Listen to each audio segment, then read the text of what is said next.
the pressure is getting very, very hot at the top of the field. It certainly is. You said that 2 weekends ago, we also had the V8 supercars in Australia, started in the early hours of the morning. So you said not everything. There are racing cars with roofs as well, which is our bag, which is our discipline. That's what we like as well. But the pit lane first round 2 weekends ago wasn't used. Everything's in this new temporary paddock. Some of that is still being used for the majority of the cars this weekend, but the SP9 cars or the GT3 cars, as you've said, or GT3 spec cars, they are using the pit lane again. And I've got to say, 2 weeks ago, Bruce, it didn't look wrong, them going into the paddock. It didn't bother me one bit. But just seeing now that the cars are back in the pit lane, what we're so used to, that atmosphere, it just suddenly seems natural seeing racing cars up on air jacks, sitting in the pit lane, ready to go out to action. It just seems the right place in the natural environment for them.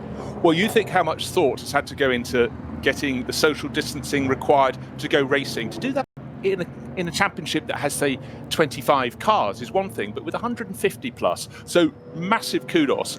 But having worked at a lot of Creventic races over the years where the drivers don't refuel in the pit lane, they go down to a refueling point, possibly in the paddock. It depends if you're at Dubai or Zandvoort or whatever.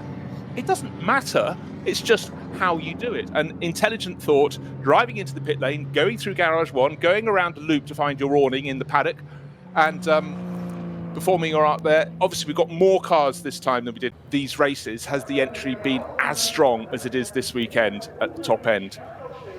The Nürburgring 24 Hours, of course, not part of this series, but it's the race that all manufacturers in GT3 want to win. It's been a classic race for many years. It used to be touring cars, but of course things keep on changing. It's always had a sort of open book approach, but of all the classes around the world, and there will be readjustment because let's face it, this pandemic is going to have huge economic outcomes. Not all predicted. Some people have done very well out of it. They're the lucky ones. A lot of us have people all around the world have found it very tough indeed. We want to get back to working fully. We want to go back to racing fully. And you know what?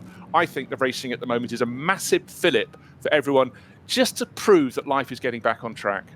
Absolutely. Couldn't agree more. Just, you mentioned a few minutes ago the winning car from 2 weekends ago, the Valkenhorst BMW. New livery for it here. Now, I'm assuming that's a commercial well, going from a plain livery with no sponsorship to a sponsored livery with lots of colours on it. And Total written all down the side, yes. But my superstitious side would be that it's won a race in that, leave it alone, don't touch it. And it's like it's a different car. I know that sounds absolutely ridiculous, but the different car, it does make a difference.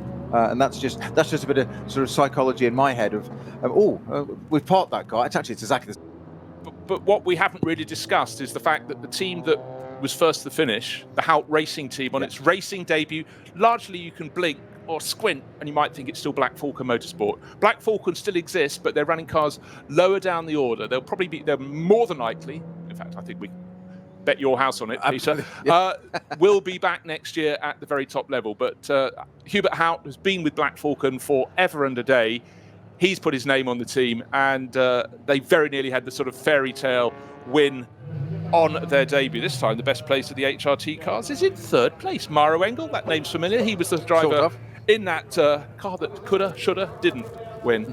And alongside them on the second row, the second of the Hout Racing team cars. There is a third one, actually, Hout Racing time. How can they not be blown away? And I particularly love it when you get drivers from the Antipodes and from the States who wouldn't ordinarily get a chance to race here and come across a play. And one thing John Hindhoff said when we were commentating on the digital NLS, he said looking at the sort of Twitter feed, watching on YouTube or wherever, a lot of people go, I had no idea this was a real circuit. They thought the Nordschleife was a fantasy circuit. And let's face it, if you're thinking, let's go big, let's go bold, let's go crazy, this is the circuit you design. And the fact it's been here since the 1920s and you know, young people who probably weren't even motor racing fans but drifted into racing games, can't really call them games anymore, but no, you know what I mean. No.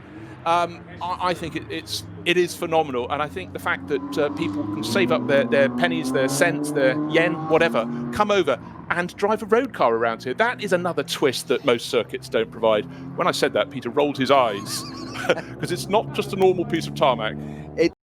It would never happen. It'd just be thrown out of court, laughed at, whatever.